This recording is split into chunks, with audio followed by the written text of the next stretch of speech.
বাংলাদেশে প্রতিদিন ঘটে যাওয়া গুরুত্বপূর্ণ ঘটনা ও সাম্প্রতিক নানা তথ্য নিয়ে আলোচনা ও বিশ্লেষণে TVN24 নিউজ নেটওয়ার্কের নিয়মিত আয়োজন আলোচনায় বাংলাদেশ অনুষ্ঠানে দর্শক আপনাদের স্বাগত জানাচ্ছি। আমি আশফাক আহমেদ। আজকের অনুষ্ঠানে অতিথি হিসেবে আমাদের সাথে যুক্ত আছেন সাইদ খান, সিনিয়র সাংবাদিক, এবং আমাদের সাথে আরও যুক্ত হবেন আসাদ বিন রনি, সংগঠক, দক্ষিণাঞ্চল জাতীয় নাগরিক পার্টি। আপনাদের স্বাগত জানাচ্ছি আলোচনায় বাংলাদেশ অনুষ্ঠানে। আমি কয়েকটি তথ্য একটু তুলে ধরি, এরপর সাইদ খান আপনার সাথে আলোচনা শুরু করব।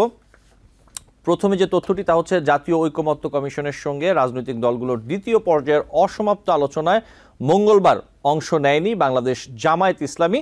তবে বিএনপি সহ অন্য রাজনৈতিক দলগুলো আলোচনায় অংশ নেয়। আলোচনায় জামায়াতের অংশ না নেয়ার তথ্য নিশ্চিত করেছেন দলটির নায়েবে আমির সৈয়দ আবদুল্লাহ মোহাম্মদ তাহের। জাতীয় ঐকমত্য কমিশনের একটি সূত্র বলছে, মঙ্গলবার বৈঠকে জামায়াত থাকবে না, এই বিষয়ে দলটির পক্ষ থেকে জানানো হয়েছে। কারণ হিসেবে দলটি বলেছে, প্রধান উপদেষ্টার লন্ডন সফরে বিএনপির ভারপ্রাপ্ত চেয়ারম্যান তারেক রহমানের সঙ্গে বৈঠকের পর যৌথ ঘোষণার মাধ্যমে জামায়াতকে ইগনোর করা হয়েছে বলে মনে করে দলটি। এর প্রতিবাদ হিসেবে তারা মঙ্গলবারের বৈঠকে যোগ দেবে না। জামায়াত বাদে মঙ্গলবারের বৈঠকে বিএনপি, এনসিপি, ইসলামী আন্দোলন, নাগরিক ঐক্য, গণ অধিকার পরিষদ, গণসংহতি আন্দোলন সহ অন্য রাজনৈতিক দলগুলো অংশ নেয় এবং এটি 17, 18, 19 জুন এই 3 দিন রাজনৈতিক দলগুলোর সঙ্গে আলোচনার কথা রয়েছে কমিশনের।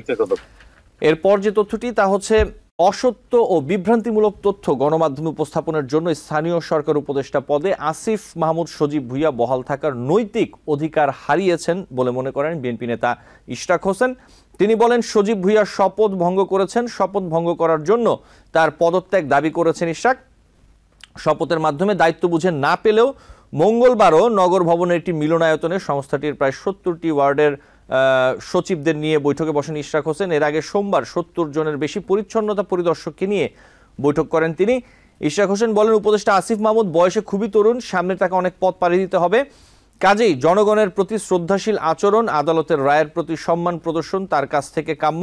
অসত্য তথ্য দিয়ে জনগণকে বিভ্রান্ত করা তার কাজ নয়, কারণ এতে অত্যাচার, নির্যাতন সহ্য করে যেসব জনগণ তাদের নির্দিষ্ট লক্ষ্য থেকে বিচ্যুতি হননি, তাদের তিনি বিভ্রান্ত করতে পারবেন না। এবং সবশেষ আরেকটি তথ্য তা হচ্ছে, সামাজিক মাধ্যমে ওঠা নৈতিক স্থলনের অভিযোগের বিষয়ে দলের যুগ্ম আহ্বায়ক সারোয়ার তুষারকে কারণ দর্শানোর নোটিশ দিয়েছে জাতীয় নাগরিক পার্টি।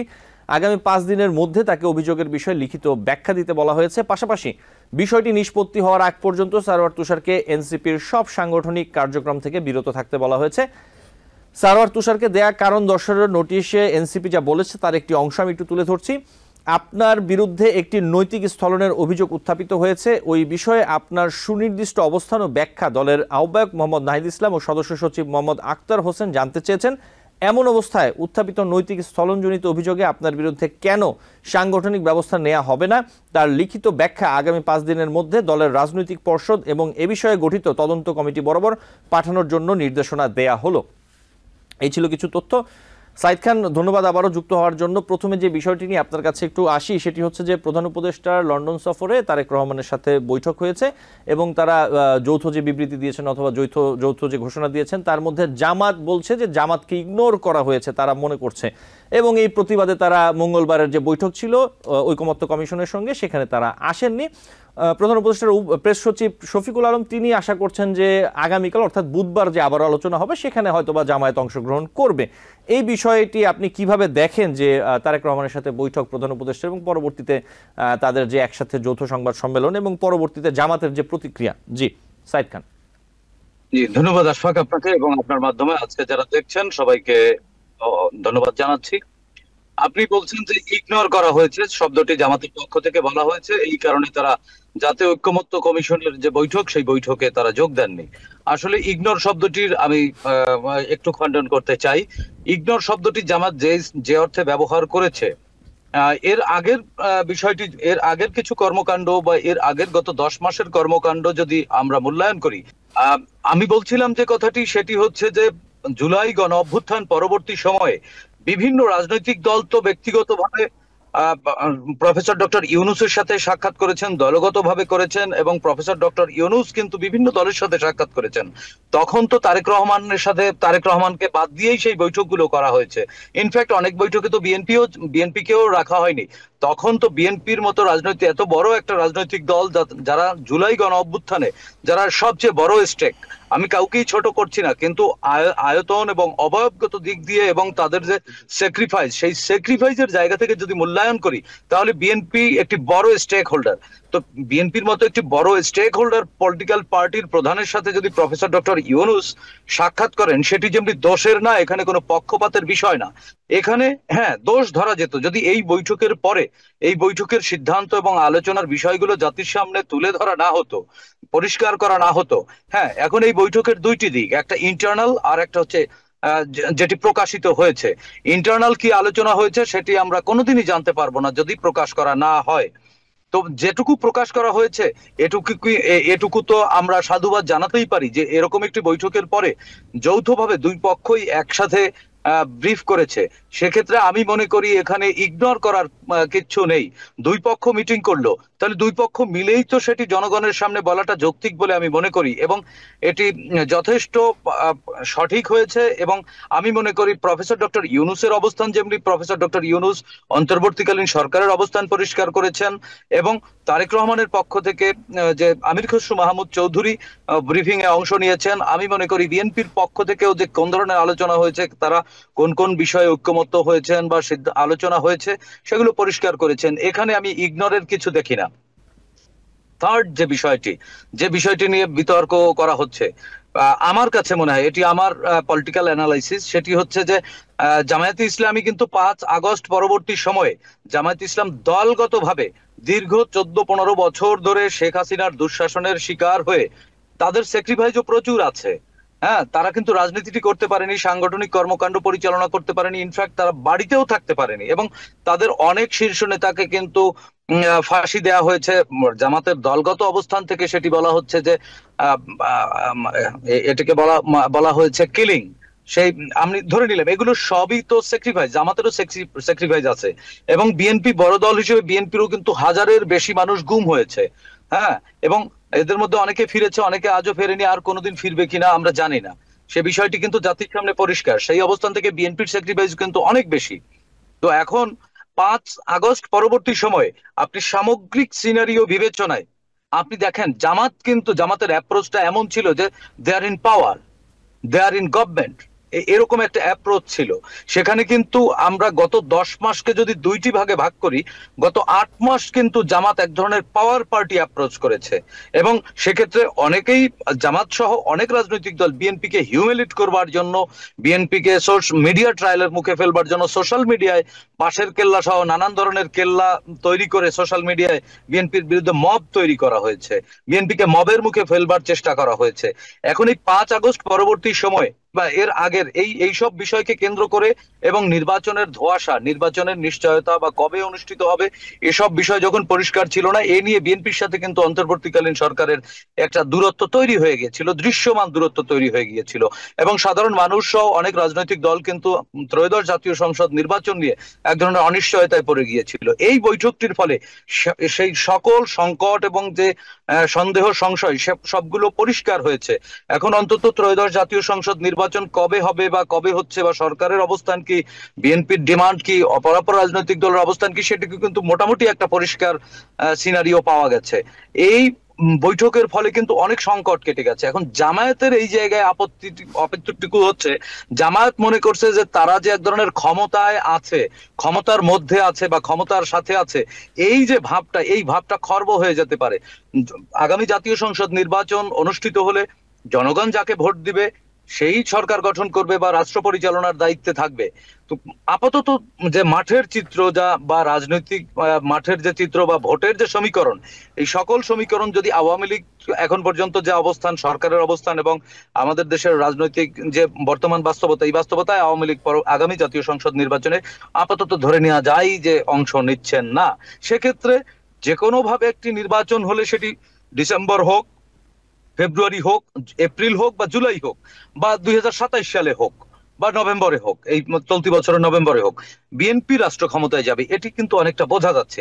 এই জায়গা থেকে আমরা যারা একটু ভাবি, রাজনীতি নিয়ে যারা একটু ভাবার চেষ্টা করি, আমাদের কাছে মনে হয় জামাত তাদের কর্তৃত্ব খর্ব হওয়ার যে আশঙ্কা তৈরি হয়েছে, যে যেহেতু জামাতের সাথে বিএনপির কোনো রাজনৈতিক নেক্সাস নেই, সেই পুরনো নেক্সাসটি ভেঙে গেছে, এই জায়গা থেকে আমার কাছে মনে হয় জামাত তাদের কর্তৃত্ব খর্ব হওয়ার যে আশঙ্কা তৈরি হয়েছে, সেই আশঙ্কার জায়গা থেকে এটি বিলাপ বকছে বলে আমার কাছে মনে হয়।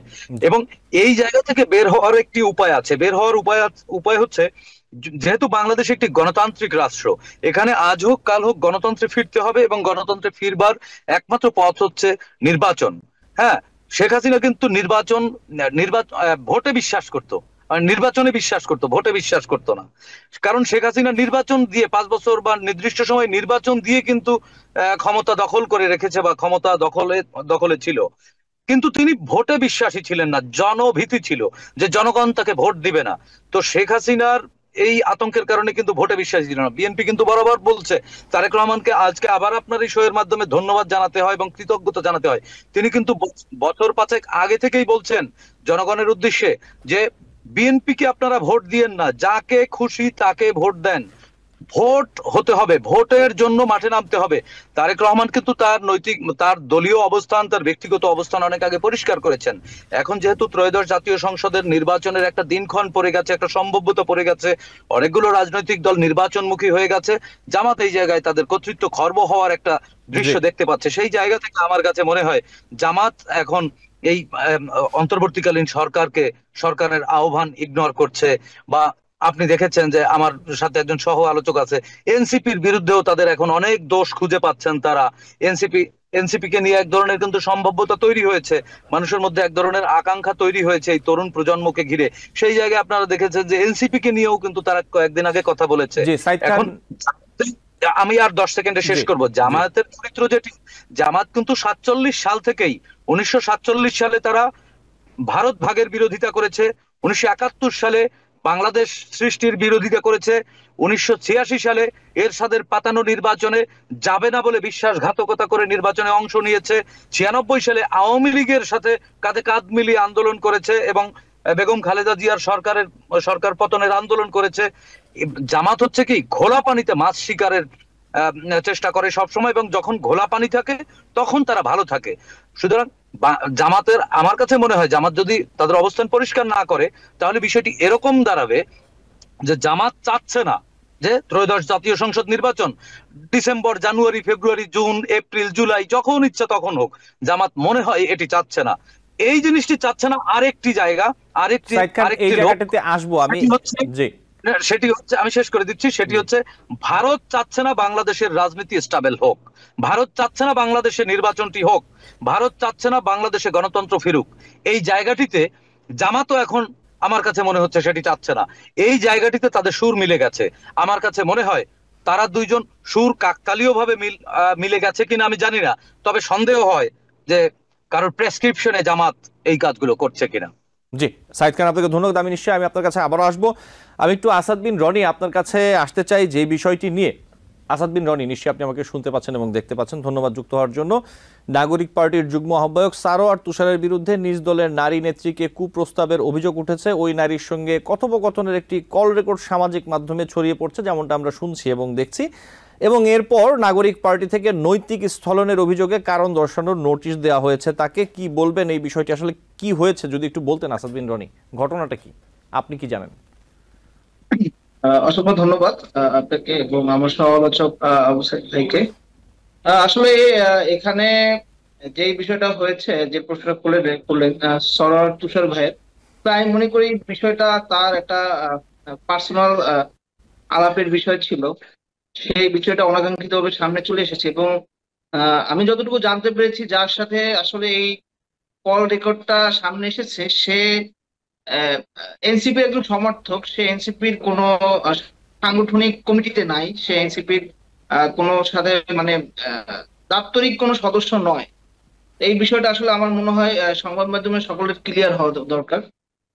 তো সেই জায়গা থেকে সে একজন সমর্থক এবং তার সাথে যে বিষয়টা অনাকাঙ্ক্ষিত হয়েছে, এনসিপির পার্টিগতভাবে তাকে কারণ দর্শানোর সিদ্ধান্ত নিয়েছে। জি জি, আর কিছু বলবেন আপনি এই বিষয়ে আসাদ বিন রনি? এই বিষয়ে যেহেতু পার্টি কারণ দর্শানোর জন্য নোটিশ দিয়েছে, আশা করি সরোয়ার তুষার তার জায়গাটা ক্লিয়ার করবে, এটা পার্টি পরবর্তীতে সিদ্ধান্ত নেবে। সাইদ খান, আমি আসবো আপনার কাছে, আমি এই বিষয়টা একটু কথা বলতে চাচ্ছি।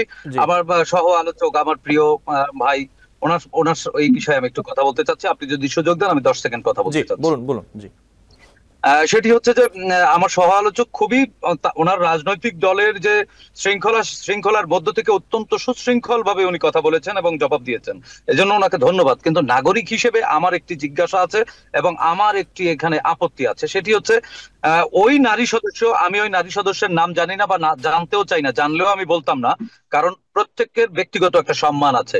ওই নারী সদস্য এনসিপির সমর্থক হোক বা সভাপতি হোক বা আদৌ তিনি এনসিপি না করুক, তিনি বাংলাদেশের একজন নাগরিক, তিনি একজন নারী। কোন রাজনৈতিক দলের বা কোন সমাজের দায়িত্বশীল ব্যক্তি একজন নারীর সাথে এইভাবে কথা বলতে তো পারেন না। এটি দুই ধরনের অপরাধ। একটি হচ্ছে পার্টিগতভাবে এনসিপি কি সিদ্ধান্ত নেবে এটা এনসিপির পার্টির সিদ্ধান্ত, বাট এটি আমি মনে করি ক্রিমিনাল অফেন্স। এটি যৌন হয়রানি, সুনির্দিষ্ট সুস্পষ্ট যৌন হয়রানি। কারণ একজন নারীকে তিনি কি প্রস্তাব দিয়েছেন এবং সেই নারী বারবার ডিনাই করবার পরেও তিনি তাকে ম্যানেজ করবার চেষ্টা করেছেন। আমি মনে করি এটি কারণ দর্শানোর কিছু নেই। এটি কোনো, উনি কি কারণ দর্শাবেন? একজন নারীকে অনৈতিক কাজের প্রস্তাব দিয়েছেন, উনি আবার কি কারণ দর্শাবেন? উনি তো ক্রিমিনাল অফেন্স করেছেন, ওনাকে তো গ্রেপ্তার করা উচিত আমি মনে করি। কারণ দর্শানোর জবাব কি ওনার? ওনার তো কোনো জবাব নেই, গোটা জাতির কাছে পরিষ্কার। এর কয়েকদিন আগে এনসিপির আরেক নেতার বিরুদ্ধে এনসিপির আরেক কর্মী, নারী কর্মীকে হেনস্থার অভিযোগ উঠেছিল। যাই হোক, সেটি তেমন পালে হাওয়া না পেলেও সারওয়ার তুষারকে আমরা জানি, তিনি গণমাধ্যমে কথা বলেন এনসিপির হয়ে, তিনি বেশ সুশীল হয়ে কথা বলেন এবং আমরা মনে করি সারওয়ার তুষার এনসিপির পলিসি লেভেলের একজন ব্যক্তি হয়ে তিনি, আমি জানি না এনসিপির পলিসিটা কি, এখনো পর্যন্ত জাতির সামনে বা আমাদের সামনে পরিষ্কার না। এনসিপির দায়িত্বশীল চেয়ারে বসে তিনি যে কথা বলেছেন, যেভাবে অ্যাপ্রোচ করেছেন, আমি মনে করি এনসিপির যদি পলিটিক্যাল পার্টি হচ্ছে জনগণকে নিয়ে, সেই জনগণের পক্ষ হয়ে এনসিপির সারওয়ার তুষারকে থানায় সুপর্দ করা উচিত। জি সাইদ খান, আমি আসবো আপনার কাছে আবারও। আমি একটু এই একই প্রসঙ্গ বলতে হচ্ছে কারণ দর্শানোর প্রসঙ্গে আমি একটু আসাদ বিন রনির কাছে যেতে চাই। আসাদ বিন রনি, গত মে মাসের 21 তারিখ এনসিপির জ্যেষ্ঠ যুগ্ম মুখ্য সমন্বয়ক আব্দুল হান্নান মাসুদকেও কারণ দর্শানোর নোটিশ দেওয়া হয় দলের পক্ষ থেকে। তার জবাব কি দিয়েছেন আব্দুল হান্নান মাসুদ? আপনারা জবাব পেয়েছেন?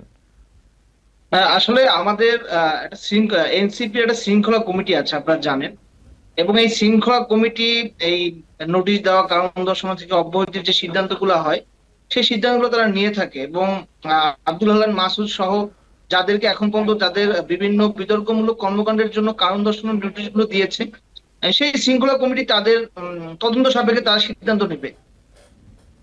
জি, আরেকটি ঘটনা আপনি যেমনটা বলছিলেন, আরেকটি ঘটনা, শেখ হাসিনার মতো মাফিয়াকে বিতাড়িত করে দিয়েছি, এখন আমরাই হচ্ছি বড় মাফিয়া, আমাদের চেয়ে বড় মাফিয়া দেশে আর কেউ নেই, এমন মন্তব্য করা জাতীয় নাগরিক পার্টির কেন্দ্রীয় কার্যনির্বাহী সদস্য, চট্টগ্রাম কেন্দ্রীয় কারাগারের বেসরকারি কারা পরিদর্শক জুবাইরুল আলম মানিককে কারণ দর্শানোর নোটিশ দেওয়া হয় গত 11 জুন এবং তাকেও 3 দিনের মধ্যে জবাব দেওয়ার কথা বলা হয়েছিল। আপনারা পার্টি অফিসে যান, সবাই নিশ্চয়ই আলাপ আলোচনা হয়, তিনি কি জবাব দিয়েছেন, কি লিখেছেন অথবা কি বলেছেন এই বিষয়ে? হান্নান মাসুদও কি বলেছেন যদি একটু বলতেন দর্শকদের উদ্দেশ্যে আসাদ বিন রনি। আসলে জুবাইরুল মানিকের যেই বক্তব্যটা নিয়ে বিতর্ক তৈরি হয়েছে, সেই বিষয়টা দেখা গেছে যে তার যে বক্তব্যটাকে কাটপিস করে মিডিয়া এটাকে অপপ্রচার করেছে, ঠিক আছে। সেই জায়গাতে সে বলেছিল যে বিগত দিনে যারা মাফিয়া রাজনীতি করেছে তাদেরকে আমরা তাড়িয়েছি এবং সামনের দিনেও যারা মাফিয়া রাজনীতি করবে তাদেরকেও যদি তাড়াতে হয়, যদি প্রয়োজনে তাদের বিষয়ে অ্যাকশন নিতে হয়, আমরা নিব। তো সেই জায়গা থেকে আমরা দেখেছি তার এই বক্তব্যটাকে, তার পূর্ণাঙ্গ বক্তব্যটাকে মিডিয়া হাইলাইট না করে তার 10 মিনিট 15 মিনিট একটা বক্তব্যের খন্ড, একটা লাইনকে তারা হাইলাইট করে সকল মিডিয়ায় একদম তাকে কিভাবে ক্রিমিনালাইজ করা যায়, এটাকে একটা হলুদ মিডিয়ার নতুন ভাষণ। আমরা আসলে গণঅভ্যুত্থান পরবর্তী বাংলাদেশে মিডিয়ার কাছ থেকে এই ধরনের অ্যাপ্রোচ আশা করি না, কিন্তু আমরা দেখতেছি যে বিগত দিনে যেভাবে মিডিয়াগুলো একজন মানুষকে ক্রিমিনালাইজ করতো, ঠিক সেইভাবেই বর্তমানে করছে আর কি। এটা হতাশজনক, এগুলো আমাদেরকে হতাশ করে। জি আসাদ বিন রনি, আপনাকে ধন্যবাদ। সাইদ খান, আমি আসবো আপনার কাছে, আমাকে একটি বিরতি নিতে হবে, বিরতি থেকে ফিরে আমি আপনার কাছেই আসবো এই বিষয়গুলো নিয়ে। দুজনই থাকবেন, একটি বিরতি নিয়ে ফিরছি। দর্শক আলোচনায় বাংলাদেশ অনুষ্ঠান নিচ্ছি, ছোট্ট একটি বিরতি, সাথে থাকবেন। TBN 24 টেলিভিশন দেখতে আজই কল করুন 7187776556। লগ ইন করুন www.totalcablebd.com। দর্শক, আলোচনায় বাংলাদেশ অনুষ্ঠানে আপনাদের আবারও স্বাগত জানাচ্ছি। বিরতির পর সাইদ খান, আমি একটু আপনার কাছে আসতে চাই। যে কথাগুলো বলছিলেন আসাদ বিন রনি, সেই জায়গা থেকে যদি আমি একটু আপনার কাছে আসি, বলছিলেন যে গণমাধ্যমের কাছ থেকে অনেক কিছুই প্রত্যাশিত ছিল না যেগুলো গণমাধ্যম করছে, এবং একটি অভিযোগও বলছেন যে সবাই না, কেউ কেউ হয়তো বা আসলে প্রত্যাশার বাইরে কাজ করছেন আসাদ বিন রনির বক্তব্য অনুযায়ী। কিন্তু এনসিপির কাছ থেকেও হয়তোবা সাধারণ মানুষের অনেক কিছুই প্রত্যাশা ছিল না। সেই জায়গা থেকে যদি দেখি, এই যে এনসিপির বিভিন্ন নেতার নানান কর্মকাণ্ড নিয়ে যে আলোচনা সমালোচনা হচ্ছে, অভিযোগ উঠছে, এবং এই অভিযোগের প্রেক্ষিতে তো পার্টির পক্ষ থেকে তারাও ব্যবস্থা নিচ্ছেন, তার মানে তো এই অভিযোগ তো আছে। তো এই যে প্রত্যাশা ছিল না সাধারণ মানুষের, এই জায়গাটা থেকে আপনি কি বলবেন সাইদ খান? জি, ধন্যবাদ। আমি একটু আমার সহ আলোচক রনির প্রসঙ্গে, একটু রনির যে কথা বলেছেন তার প্রসঙ্গে একটু কথা বলতে চাই। সেটি হচ্ছে যে তারা বলেছেন যে শোকজ করেছেন, কারণ দর্শানোর অনেকগুলো নোটিশের কথা আপনি উল্লেখ করেছেন। আসলে আপনি জবাবের কথা জানতে চাইছিলেন, এবং রনি জবাবে বলেছেন যে শৃঙ্খলা কমিটি এটি করে থাকেন। এখন এই শৃঙ্খলা কমিটি কতটুকু সুশৃঙ্খল, বিগত দিনের কর্মকাণ্ড নিয়ে আমাদের মধ্যে প্রশ্ন জন্ম নেয় যে শৃঙ্খলা কমিটি আসলে কতটুকু সুশৃঙ্খল। না হয় শৃঙ্খলা কমিটি যদি স্ট্রিট হতো, এত শৃঙ্খলা ভঙ্গ কি করে হয়, সেটি নাগরিক হিসেবে আমরা আমাদের মধ্যে এক ধরনের প্রশ্নের উদ্রেক করে। সেকেন্ড যে বিষয়টি, সেটি হচ্ছে যে আপনি বলেছেন যে, দুঃখিত, আপনি প্রশ্নটি আবার একটু করলে আমার জন্য সুবিধা হয়। জি, বিষয়টি হচ্ছে যে আসাদ বিন রনি যেমনটি বললেন যে বিভিন্ন সময় বিভিন্ন গণমাধ্যমে আসলে তাদের যে প্রত্যাশা ছিল সেটা হয়তো বা জি হচ্ছে না। কিন্তু আমার কথা হচ্ছে এনসিপির বিভিন্ন নেতার বিরুদ্ধে যে অভিযোগগুলো উঠছে, এগুলো তো বাংলাদেশের সাধারণ মানুষের অভ্যুত্থান পরবর্তী প্রত্যাশা ছিল না যে এই ধরনের অভিযোগ তাদের বিরুদ্ধে আসবে। জি, প্রত্যাশা ছিল না, মানুষের ছিল মানে স্কাই হাইট একটা আকাঙ্ক্ষা ছিল, সেটি তারা পূরণ করতে পেরেছে কিনা বা পূরণ করবে কিভাবে, সেটি আলোচনা করার মতো ম্যাচিউরিটি এখনো এনসিপির আসেনি। যদি এনসিপির সেই ম্যাচিউরিটি হতো তাহলে এত বিশৃঙ্খলা হতো না। এরপরে তারা বলেছেন যে হলুদ মিডিয়ার বুলিং এর শিকার বা গণমাধ্যমের অপসাংবাদিকতার বলি হচ্ছেন বা এনসিপি বলি হচ্ছে। আসলে আমি, আমার ভাই রনি, আমি একজন সংবাদকর্মী, আমি রনির কাছে একটু জানতে চাই যে আসলে আপনারা কি কোনো সংবাদের প্রতিবাদ এখনো পর্যন্ত আনুষ্ঠানিকভাবে করেছেন? আমার জানা নেই, আপনারা করেননি।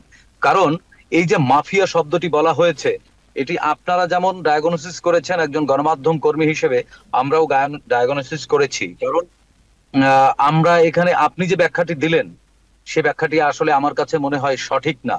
আপনারা পাশ কাটিয়ে গেলেন।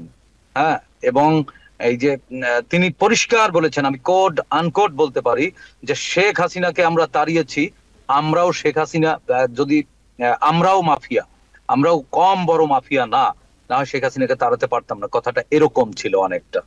হ্যাঁ, তো আপনি পাশ কাটিয়ে গেলেন। যাই হোক, আপনারা, আমরা বিশ্বাস করি, তবুও আশাবাদী যে আপনারা এই সব জায়গা থেকে, লুফলস এর জায়গা থেকে আপনারা শিক্ষা নিয়ে ভালো করবেন, সেই প্রত্যাশা এখনো আছে। তবে আস্থা কিছুটা নড়বড়ে হয়েছে। আপনারা আপনাদের এনসিপির কয়েকজনের বিরুদ্ধে তো দুর্নীতি দমন কমিশনে দুর্নীতির অভিযোগে ফাইলও হয়েছে। আপনারা তাদেরকেও শোকজ করেছেন, তাদের একজনকে অবশ্য অব্যাহতি দিয়েছেন, কিন্তু সবার বিরুদ্ধে কি অ্যাকশন নিয়েছেন? হান্নান মাসুদকে নিয়ে তো নতুন বিতর্ক না। হান্নান মাসুদের ব্যাপারে, হান্নান মাসুদের এই গাড়িটি যে জামায়াত নেতা উপহার দিয়েছিল, সেই গাড়িটির খবর কি, সেটি কি আপনারা নিয়েছিলেন? না হান্নান মাসুদের সেই গাড়িটি এখন সেই জামায়াতের নেতা দিয়েই দিয়েছেন, সেটিও পরিষ্কার করা উচিত। এবং আরেকটি জিনিস, যে আপনাদের অনেক জমিদারের নাতিপোতাও আছে আপনাদের দলে, সেটি থাকতেই পারে, কারোর পারিবারিক বিষয় নিয়ে কথা বলা ঠিক না। কিন্তু আপনারা বলেছেন যে রাজনীতির নয়া বন্দোবস্ত করবেন। নয়া বন্দোবস্ত যখন করবেন বলছেন, তখন আমরা আশাবাদী ছিলাম যে পচা রাজনীতি, দুর্গন্ধযুক্ত রাজনীতি থেকে নতুন এই তারুণ্যের হাত ধরে নতুন সম্ভাবনার হাতছানি হয়তো দিবে। কিন্তু আপনারা তো পুরনোকেই আবার রিভাইভ করছেন। আপনারা পুরনো পদ্ধতিতেই তো ফিরছেন, শুধুমাত্র কারণ দর্শানো। কোনো কারণ কি আপনারা প্রকাশ করেছেন? যে কারণ দর্শানোর নোটিশের ফলে, আপনার কারণ দর্শানোর নোটিশটি গণমাধ্যমে দিয়েছেন, কি কারণ দর্শিয়েছে আপনারা আজও পরিষ্কার করেছেন? করেননি। কারণ কি জানেন? আপনাদের মধ্যে নেতৃত্বের সবাই না, সবাইকে গণহারে আমি বলছি না, এমন নাহিদের মতো ভালো ছেলে আছে, আক্তারের মতো ভালো ছেলেরাও আছে, আরো অনেকেই আছে। আপনিও নিশ্চয়ই, আপনার বিরুদ্ধে আমি এখনো শুনিনি রনি, আপনিও নিশ্চয়ই নীতি নৈতিকতার সাথে আপোষ করেননি এখনো। করবেন কিনা আমি জানি না, কারণ সঙ্গ দোষে লোহা ভাসে। হ্যাঁ, তো এখন কয়েকজন পচা জিনিস হয়তো আপনাদের এনসিপি তে ঢুকে গেছে, এখন গোটা এনসিপি গিলে খাচ্ছে কিনা আমি জানি না। এই বিষয়গুলো পরিষ্কার হওয়া উচিত, আপনাদের পরিষ্কার করা উচিত। জি সাইদ খান, আপনাকে ধন্যবাদ। জি, আমি আসবো, আবারও আপনার কাছে আসবো। আমি একটু আসাদ বিন রনির কাছে আরেকটি প্রসঙ্গ নিয়ে যেতে চাই। আপনাদের এনসিপি নেতা হাসনাত আবদুল্লাহ তার ফেসবুকে একটি পোস্ট করেন, সেখানে তিনি পোস্টের পরে সেই পোস্টে মন্তব্যের ঘরে নাসিরউদ্দিন পাটোয়ারি তিনি কোট আনকোট দিয়ে লেখেন, হাসনাত ভোট জেতা এত সহজ? প্রশ্নবোধক। মেম্বার ইলেকশন করলেও তো জিতবা না, আগে মেম্বার ইলেকশন জিতে দেখাও। এরপর হাসনাত তাকে মেনশন করে লেখেন যে নাসিরউদ্দিন পাটোয়ারি আপনাদের সরকারকে মেম্বার ইলেকশন দিতে বলেন আগে। এখানে যে বিষয়টি, প্রথমত আমার দুটি প্রশ্ন আসলে। একটি প্রশ্ন হচ্ছে যে এই যে নাসিরউদ্দিন পাটোয়ারি এবং হাসনাত আবদুল্লাহর মধ্যে যে আলোচনা অথবা যে কথা হলো, প্রশ্ন উত্তর হলো, এই জায়গাটি আপনি কি বলবেন? আপনাদের রাজনৈতিক দলের মধ্যে নির্বাচন নিয়ে, ভোট নিয়ে, অথবা রাজনৈতিক দলের আপনাদের যারা সহযোদ্ধা আছেন তাদের মধ্যে সব ঠিকঠাক আছে তো? সহজভাবে আমি জিজ্ঞেস করলাম যে সব ঠিকঠাক আছে কিনা। আর দ্বিতীয়ত, হাসনাত আবদুল্লাহ যে বললেন নাসিরউদ্দিন পাটোয়ারি আপনাদের সরকারকে মেম্বার ইলেকশন দিতে বলেন, আপনাদের সরকারকে, বিষয়টা আমি বুঝিনি আসাদ বিন রনি। জি, অসংখ্য ধন্যবাদ ভাই। প্রথমত আমি আসলে আমার সমালোচক সাইদ ভাইয়ের যে আগের যেটা প্রশ্ন ছিল যে আপনারা যে আপনাদের বিরুদ্ধে যে মিডিয়া সন্ত্রাস করা হচ্ছে, সেই মিডিয়া সন্ত্রাসে আপনারা কোনো প্রতিবাদ জানিয়েছি কিনা আমরা এনসিপির পক্ষ থেকে? জি, আপনারা দেখেছেন যে যখন নগদের একটা মিথ্যা প্রপাগান্ডামূলক নিউজ যখন মানবজমিন থেকে প্রকাশিত হয় এবং সেই নিউজের পরবর্তীতে কোনো সত্যতা খুঁজে পাওয়া যায়নি, এবং সেই এই নগদে যাকে নিয়ে নিউজটা করা হয় সে বর্তমানে যখন বিশেষ সহকারী পিএস হিসেবে সে কাজ করছেন, এবং সে বিগত দিনে যখন নাহিদ ইসলাম উপদেষ্টা ছিল তখন তার পিএস ছিল, পরবর্তী বর্তমানে যে তৈয়ব ভাই আছে যে বর্তমানে প্রধান উপদেষ্টার বিশেষ সহকারী হিসেবে আছে তার সহকারী হিসেবে কাজ করছে। তো নগদের যে নিউজটা করা হয়েছিল সেই নিউজটা কিন্তু পরিকল্পিতভাবেই নাহিদ ইসলামকে একটা ভিক্টিমাইজ করা হয়েছিল। কিন্তু আসলে যেই প্রশ্নটা মানবজমিনই করেছিল সেই প্রশ্নে কিন্তু বর্তমান বিশেষ সহকারী সময়ের একটা প্রবলেম নিয়ে তারা একটা নিউজ করেছিল, এবং পরবর্তী দেখা গেছে যে এই নিউজটা প্রপাগান্ডামূলক নিউজ, এবং সেই নিউজের বিরুদ্ধে কিন্তু এনসিপি থেকে প্রতিবাদ জানানো হয়, প্রেস রিলিজ দেওয়া হয়, এবং পরবর্তীতে মানবজমিন সেই নিউজটি সংশোধন করে। তো সেক্ষেত্রে আসলে রেগুলার এতটা মানে বাজেভাবে এনসিপি কে চাইরভাবে আক্রমণ করা হচ্ছে মিডিয়া থেকে। বিগত দিনগুলোতে আমরা দেখেছি মিডিয়ার গুরুত্ব পদগুলোতে আওয়ামী লীগের লোকজন বসা ছিল, বর্তমানে একটা পার্টির লোকজন মিডিয়ার মূল জায়গাগুলোতে বসে এরকম মানে টার্গেটেড ভাবে এভাবে নিউজগুলো করা হচ্ছে। আমরা বিগত দিনে এরকম অনেক নিউজের প্রতিবাদ করা হয়েছে, সম্পাদকদের সাথে কথা বলা হয়েছে, পরবর্তীতে দেখা গেছে সেই নিউজটা তারা ডিলিট করে দিয়েছে। যেমন এনসিসি যে নিউজটা করা হয়েছিল আজকের পত্রিকায়, ওই নিউজটা কিন্তু পরবর্তীতে তারা কিন্তু তাদের কোনো ডকুমেন্টস প্রমাণ দিতে পারেনি, সেই কারণে তারা কিন্তু সেই নিউজটাও ডিলিট করেছিল। তো আসলে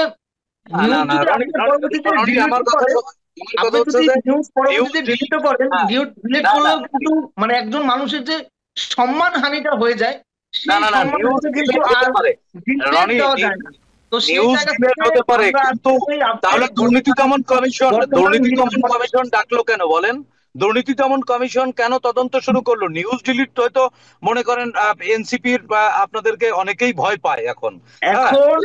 আমাদের ভয় পাওয়ার কিছু নাই ভাই, আমরা ভয় পাই বাংলাদেশের মানুষ বিষয় না তো ভয় পাবে এরকম পরিস্থিতি হয় না। আমরা দেখেছি বিএনপি যাদেরকে বহিষ্কার করেছে, বিএনপি যাদেরকে বহিষ্কার করেছে সেই সাংবাদিককে বহিষ্কার করা হয়েছে। আমরা এরকম ঘটনা কিন্তু দেখেছি, কিন্তু এনসিপির বিরুদ্ধে নিউজ করার কারণে কোন সাংবাদিককে শোকজ করা হয়েছে, বহিষ্কার করা হয়েছে, এরকম ঘটনা কিন্তু আমরা এই 10 মাসে দেখি নাই ভাই। বাংলাদেশের সন্ত্রাসী রাজনীতি এনসিপি করছে না, যে এনসিপি কে মানুষ ভয় পাবে এবং অবলীলায় যদি সন্ত্রাসী রাজনীতি না করে তাহলে এনসিপি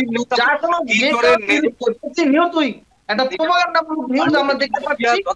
কিভাবে এনসিপি নিজেকে মাফিয়া দাবি করে কি করে বলেন? যে আমরাও কম মাফিয়া না। এই শব্দটি কি এনসিপি পার্টিগতভাবে নিজেকে ওই অবস্থানে দেখা দেখি আসাদ বিন জুবায়ের রনি। মানিককে শপথ দেওয়া হয়েছে। জি। এনসিপি পার্টিগতভাবে নিজেকে ওই জায়গায় দেখতো, তাহলে পার্টি শপথ শোকজ তো করতো না। সমাধান না, শোকজ তো সমাধান না। শোকজ তো একটা দাপ্তরিক কাজ, এটার জবাব কোনোদিন আসে কিনা আমরা জানি না, এর জবাব আসে না সচরাচর। সাইদ হান্নান খান, মাসুদের ভিতর হাসনাত, কয়টা শোকজ? জি জি সাইদ খান, আমি আপনার কাছে আসবো। আমি একটু আসাদ বিন রনি আপনার কাছে যেটি নিয়ে আসতে চাই, হাসনাত আব্দুল এবং নাসিরউদ্দিন পাটোয়ারি তাদের যে ফেসবুকে যে কথোপকথন, এই বিষয়টি নিয়ে আপনার কাছে ছিলাম আসলে, যে আপনাদের পার্টির ভিতরে সবকিছু ঠিকঠাক। জি, আসলে এটা জাস্ট একটা ফানি কমেন্ট ছিল এবং একটা মকারি ছিল, এবং এটাকেও ন্যাশনাল মিডিয়া এমন ভাবে প্রেজেন্ট করেছে যেন এনসিপির ভিতরে মিনিমাম আন্ডারস্ট্যান্ডিং এর জায়গাটা নাই এবং তাদের ভিতরে কোনো আলোচনা হয় না। এটা জাস্ট একটা ফান কমেন্ট ছিল নাসিরউদ্দিন পাটোয়ারির পক্ষ থেকে, মানে Fine. ফানি। এবং গভর্নমেন্ট, আপনার যে কোশ্চেনটা ছিল যে আপনার সরকার আসলে রাষ্ট্র, যে সরকারই থাকুক ওই সরকার তো রাষ্ট্রের প্রতিটি জনগণেরই সরকার। জি, তো সেই জায়গায় সে বলেছে যে আপনার সরকারকে স্থানীয় সরকার নির্বাচন দিতে বলেন, এবং আপনারা দেখেছেন নাসিরউদ্দিন পাটোয়ারির নেতৃত্বে স্থানীয় সরকার নির্বাচনের দাবিতে আহ, নির্বাচন কমিশনের সামনে বিক্ষোভ সমাবেশ করা হয়েছিল।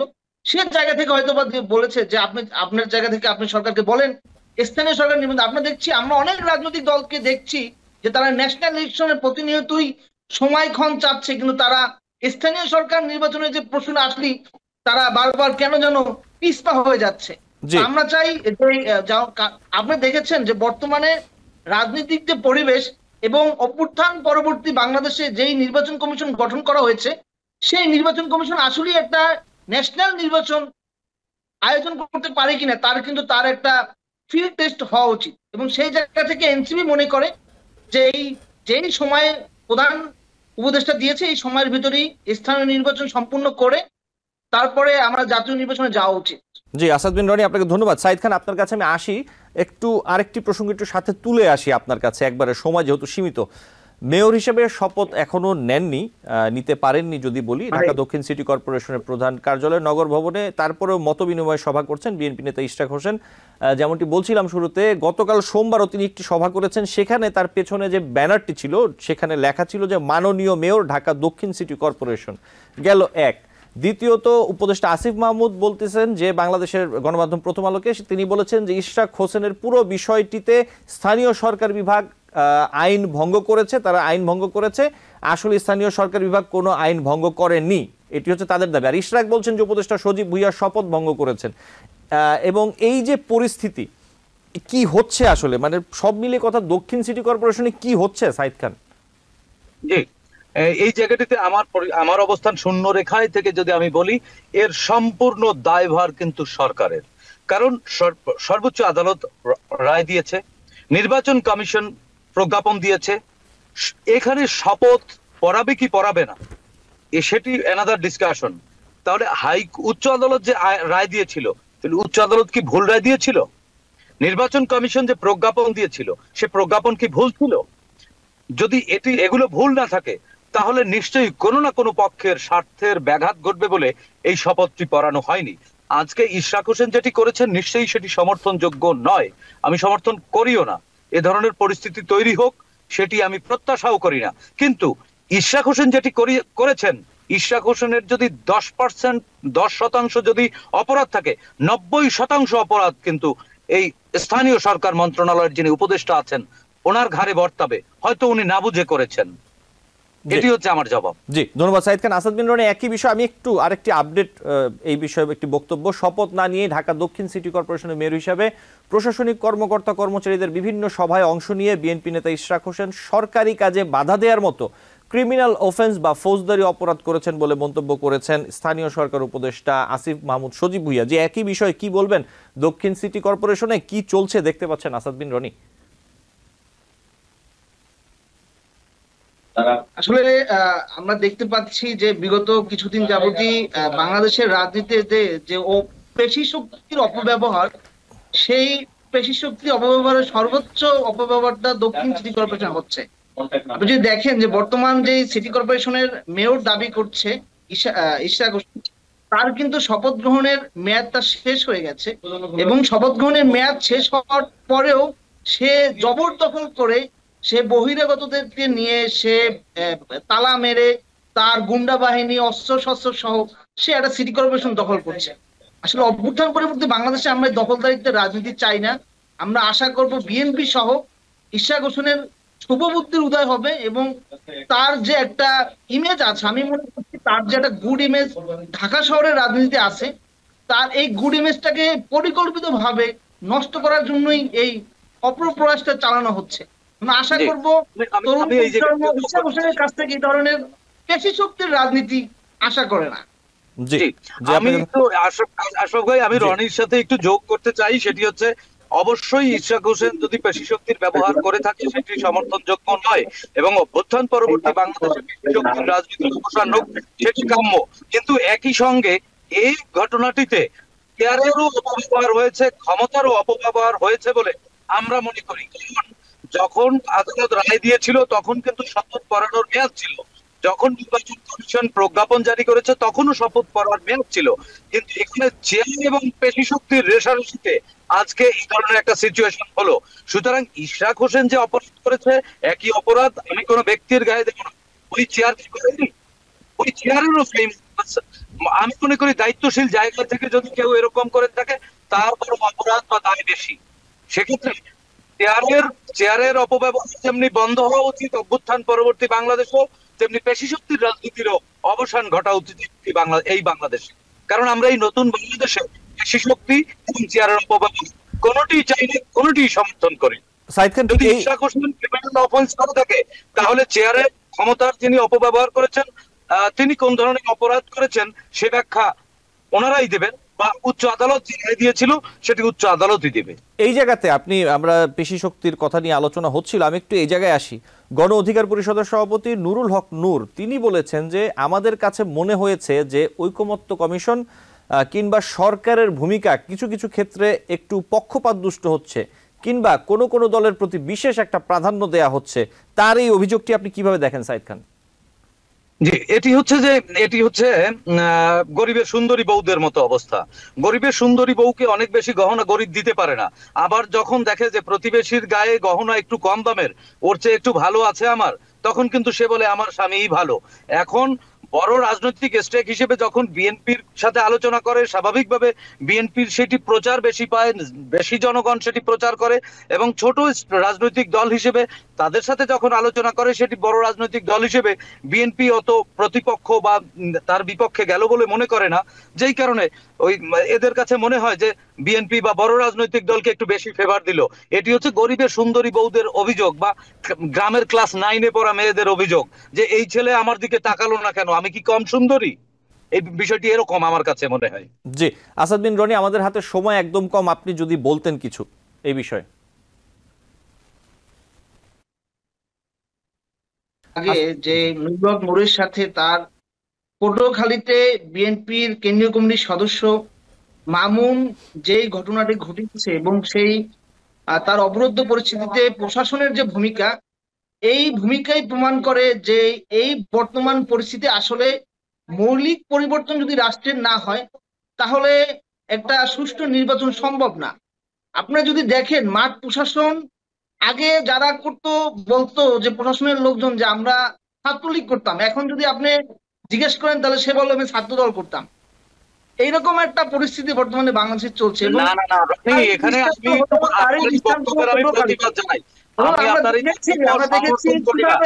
কিভাবে একটা পার্টির সাইদ খান, আমাদের সময় কম, কিভাবে বলতে চাই সেটি হচ্ছে আমি আপনার এই বক্তব্য পুরোপুরি সমর্থন করি না এবং নির্দেশ পর্যন্ত তারা এখন পর্যন্ত দেয়নি। বিএনপি এই ধরনের পেশি শক্তির রাজনীতিকে অভ্যুত্থান পরবর্তী বাংলাদেশে সমর্থন করছে।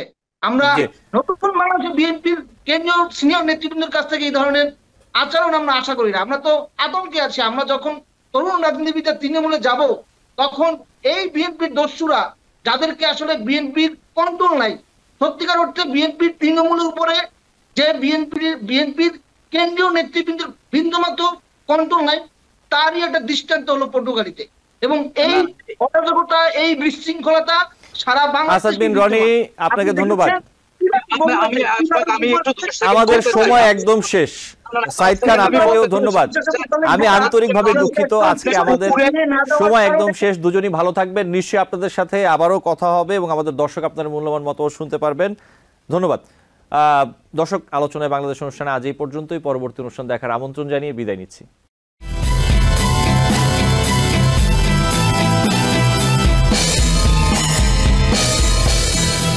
TBN 24 টেলিভিশন দেখতে আজই কল করুন 7187776556। লগ ইন করুন www.totalcablebd.com। নিউ ইয়র্ক থেকে সম্প্রচারিত TBN 24 টেলিভিশন বিশ্বজুড়ে বাঙালির কণ্ঠস্বর।